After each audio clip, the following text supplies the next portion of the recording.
57 of the Final Fantasy VIII playthrough. We're at the end, boys and girls. Let's experience the ride together. Is it over? Let's go back to our time. See, this is what fucking around in a time paradox will net you.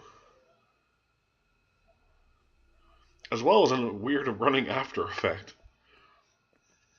But I guess that goes with the territory. Yes, it's important to remain calm and not go to the wrong timeline. Don't fall into a time warp. We won't do the time warp again. Now I want to hear that song. Thank you very much, Quistis. Who I want to be with. Or Squall and I promised. The orphanage. Hope I don't sneeze again while recording this. It would be really out of place for a final part, you know. And I'm having the sneezing fits today, which sucks. Squall! Wow, if they remade this game with voice acting, that would be the shit. I don't know who would get to play people. Probably just people in the voice acting community. If you watch a lot of anime, you know who I'm talking about. But, yeah.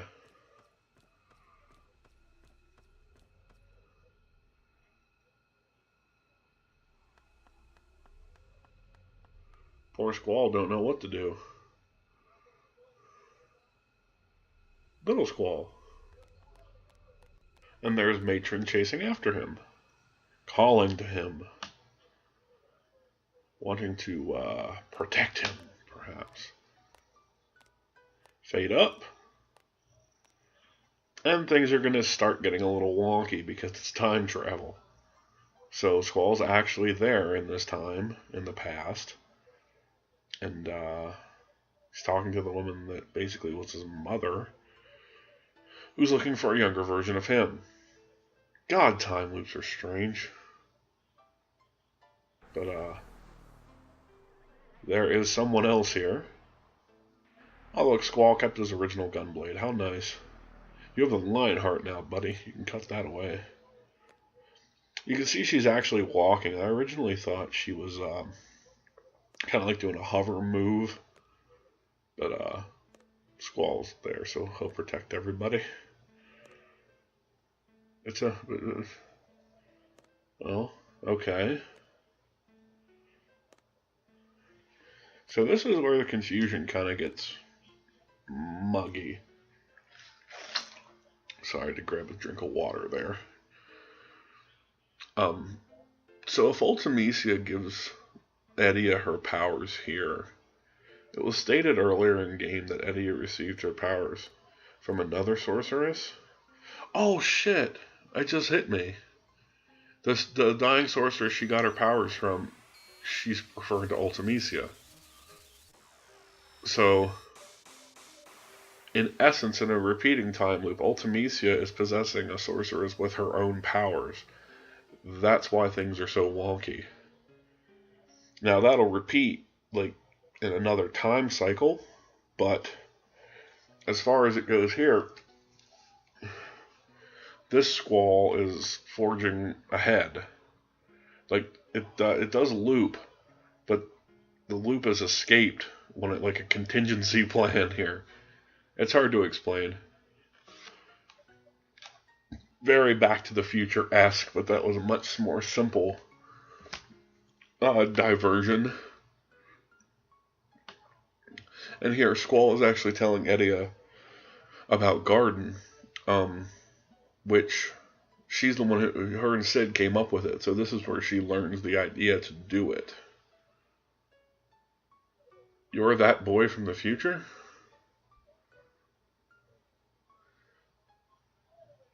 See, but I want to say in this time, the fact that Edea, that Squall, it seems like each time Squall might be passing along new information to Edea in a time loop, so she's probably going to be a bit wiser about it. as she forges forward on things.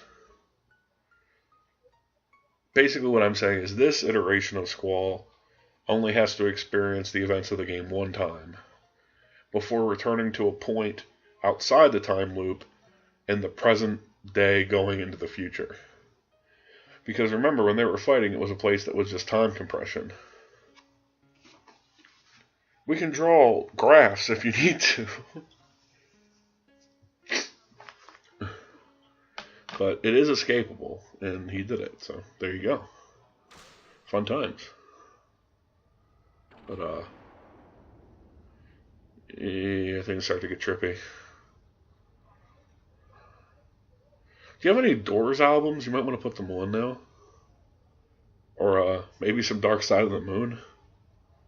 Which, by the way, does completely sync up with The Wizard of Oz if you've never tried that.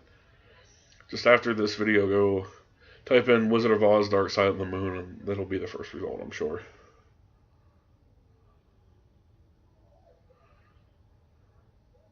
But, I mean, the stuff here totally fits with the other messages of the game about self-identifying and what Squall really was thinking about the whole time, like way back in Disc 1, of like, how will people remember me once I'm gone type of stuff. He's very self-doubting of a character, as we've come to see throughout the game, so yeah, exactly. Am I all alone again? He's kind of in a time paradox, so that's why I'm kind of waxing philosophic about it, because there's no real action when you're in a...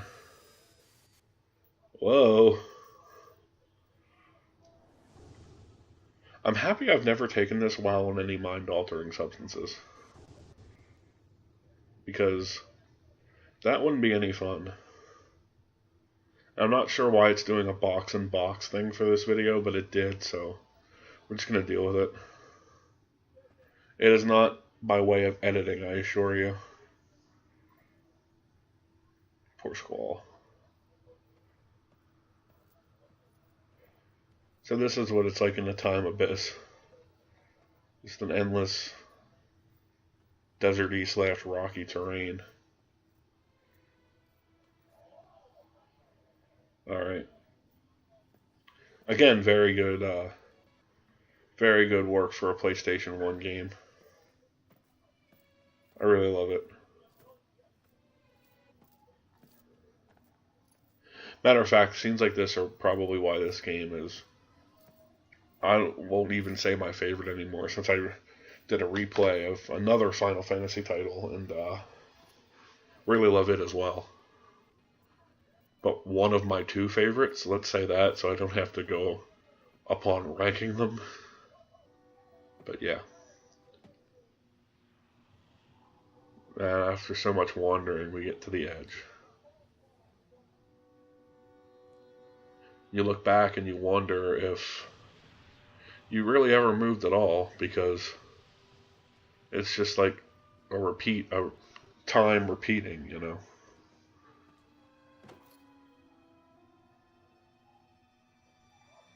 So what else would you do but sit down and kind of not know where you are? Meanwhile, we have Renoa looking for Squall. But she remembers where they said they were going to meet. It just has to hit Squall, and I'm sure he can be transported there. We're not working in the physical realm anymore, so we're in some weird metaphysical plane of imagination, I think.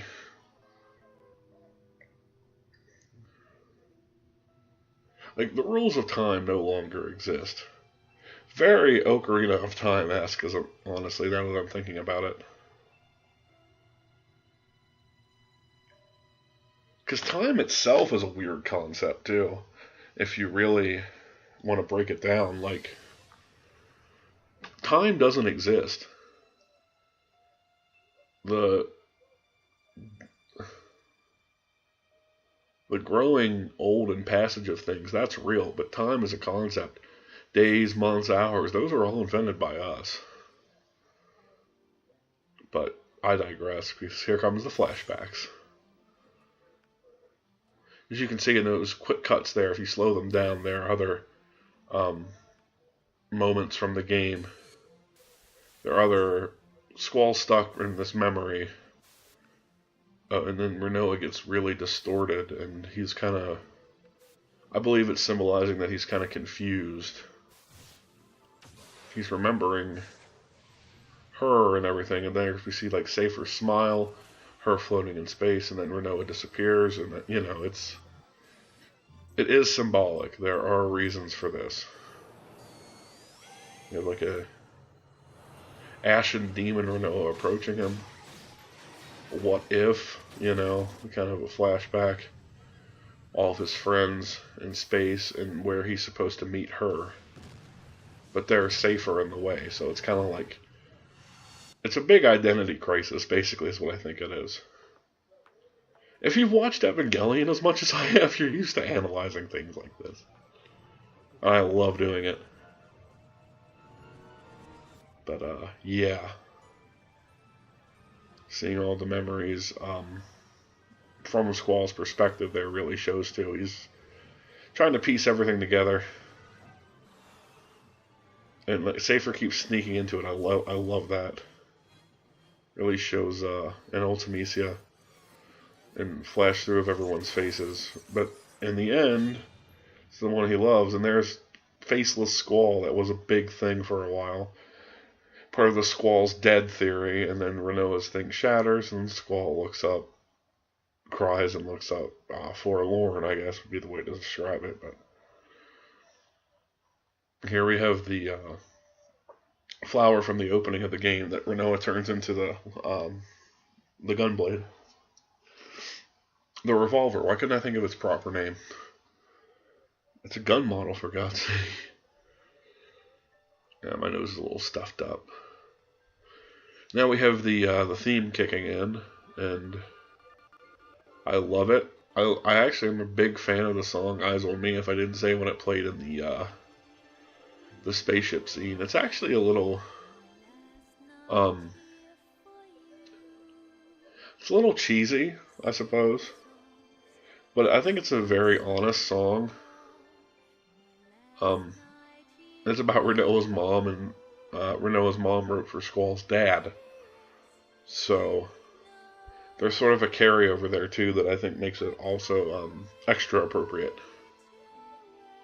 But she found him in the darkness is basically what we're seeing here, and ramifications of, you know. It's kind of hard. We went from being so over the top, and, you know, well, here's over the top. But we went from being so imaginative and memory based and everything to the two finding each other. And they met up where Renoa wanted to meet up. So I think it's basically showing she brought him back there. I think, because here we are in Balham too. A little slight spoiler, I guess. But I do wonder what Safer's going to do from now on. He is I like his character, and is he just going to chill? Because he can't go back to Balham Garden, really. Even if everything's all's forgiven and whatnot, he can't really. But he's got his friends again, and that's kind of, I guess, all that we're supposed to take away from that. Which is good. And here, especially here with Garden passing overhead, I guess we just ditched the Ragnarok. Or maybe send it back to space, but he finds peace, which is what's important. And I love the feathers use as a transition here as well. Sending is very artistically good. Oh man, the scene kills me every time I see it. And this is how we get Squall, basically. I mean, these are his parents, obviously, so. He's about to head back to the war after being nursed up, but... well, awkward proposals are a thing that happen in life, so it's not that strange. But Ah, it's touching. I don't know. I'm not married, so I don't know how. I would be insanely nervous to do it, to ask somebody to marry me, though, in such a manner. Hell, I'm nervous when talking to people about a job. So, that's quite a bit. Yeah.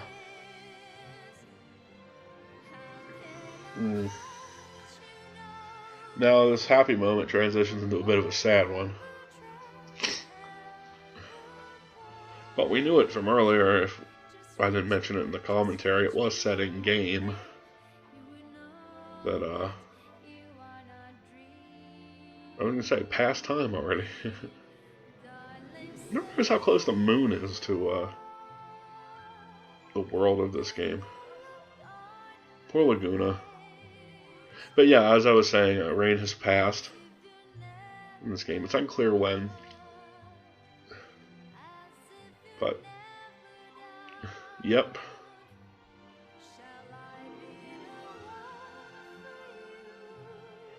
But, he's got his adoptive daughter and best friends. And,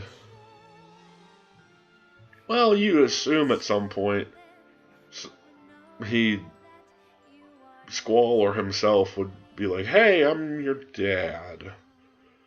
It's not just implied, it is confirmed.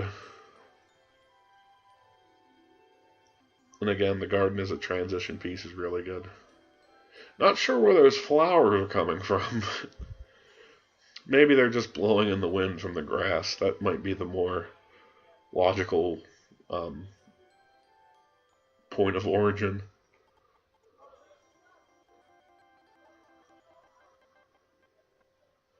And credits. There we go.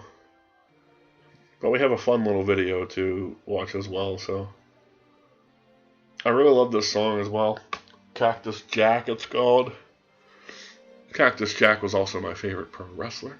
But, yeah. I love that there is a fun time celebration after everything on the garden. Because there needs to be.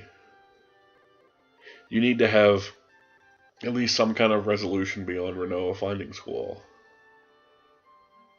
Something like that might work for another title.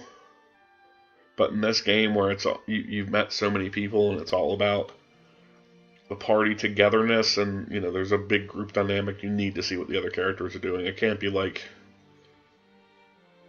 left to fan fiction or something.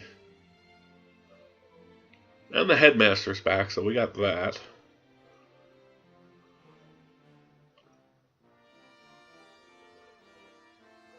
Cheers, sir.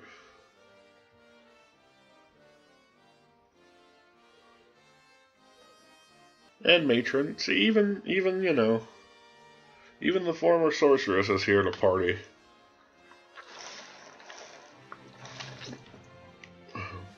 I guess she did pass her powers on to Renoa, so. The only show of respect in the game from Irvine that's measurable. I mean, he's cool too, but.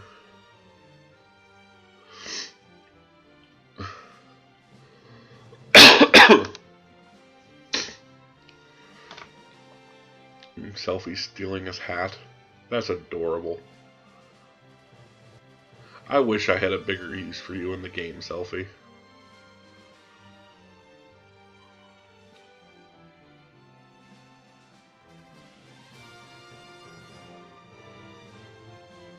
Where are we going next? Zell, finally getting his hot dogs. He's been wanting them since disc 1. Or since, like, episode 3 of this playthrough. And, there's a library girl that likes him with him, too. I'm not sure if we picked her up or not, or if we talked to her during the, garden invasion or whatever. But if Squall's in your party, you get, Squall. If Zell's in your party, you get a better item from her, so. A little hidden bonus there. Hey, it's Renoa's dog. Awesome.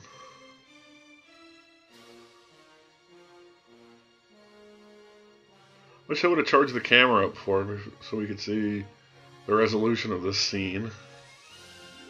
I'm just kidding, we will. And there's her famous pose from the beginning, so I wonder where this is going. Ha ha ha. More credits.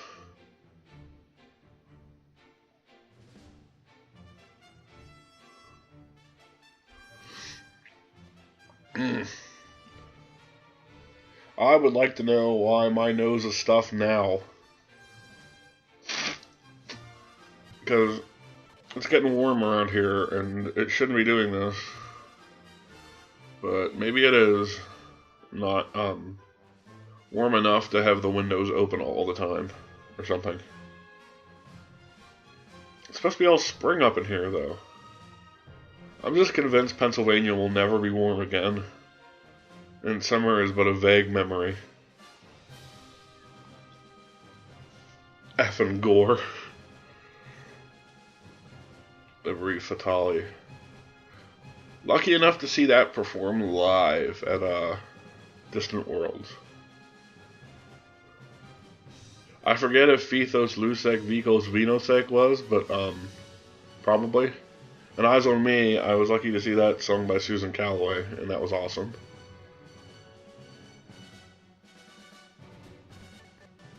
Ending theme, I'm not sure. Well, it's a different arrangement of Eyes on Me, basically. So yeah.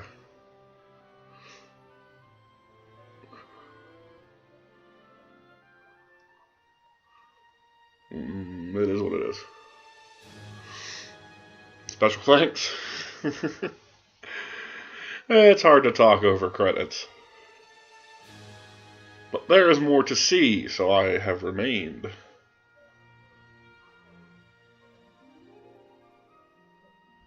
And back on the garden, floating silently through the night. Raucous and celebration on the inside. But we turn our gaze to the outer deck, where these two were almost separated with Renoa's hanging thing from, you know, what would be disc 2, the early middle of this playthrough, and yeah. Point being, a lot of stuff has happened out here, but we're going to add another event to it. And there's a shooting star and her pose. That's all reminiscent from the first disc. This time Squall's smiling. He's not confused.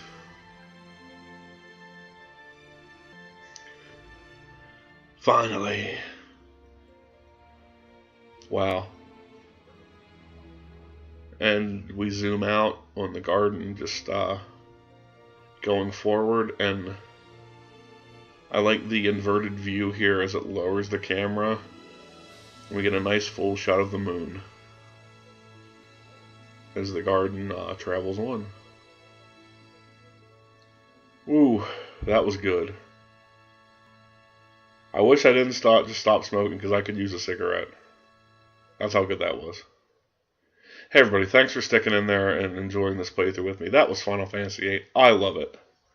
This is RowlestheGamer, and as always, I'll see you later, and take it easy. Bye-bye.